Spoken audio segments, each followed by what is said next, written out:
ઉચ્ચ reset to pickup રેશિયોના ફાયદા જણાવો. આની અંદરમાં હાઈ આપણે રીસેટ ટુ પિકઅપ રેશિયોની વાત કરીએ છીએ. અગાઉ આપણે હાઈ પિકઅપ ટુ રીસેટ રેશિયોની વાત કરી હતી. બંનેમાં થોડો તફાવત છે.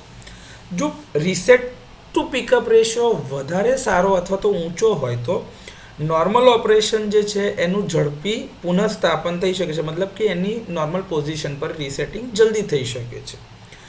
પ્રોટેક્ટિવ સ્કીમ્સ જે છે એની અંદરમાં વધારે પડતો બિનજરૂરી વિલંબ જે એટલે કે ડીલે જે છે એ ઓછો કરે છે. સર્કિટ બ્રેકરના જે હોલ્ડિંગ ટાઈમ જે છે એના પ્રોલોંગ ડ્યુરેશન એટલે કે ઘણા લાંબા સમયને ટાળે છે અથવા તો ઓછો કરે છે.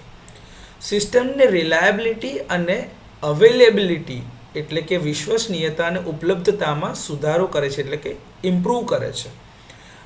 બીજા પ્રોટેક્ટિવ ડિવાઇસીસ જે લગાડેલા હોય સિસ્ટમમાં એ બધાની સાથેનું કોઓર્ડિનેશન એટલે કે સંકલન સારી રીતે થઈ શકે છે. તો જે રિલેના રીસેટ ટુ પિકઅપ રેશિયો સારા હોય એનાથી આપણને આટલા ફાયદા મળી શકે છે. એટલે રિલેમાં high reset to pickup ratio હોય તો પણ એના ફાયદા અમુક છે અને high pickup to reset ratio હોય તો પણ એના ફાયદા છે. બંને વચ્ચે તફાવત છે. સવાલ જ્યારે પૂછાય તો સાચવીને સમજીને લખવું જરૂરી છે.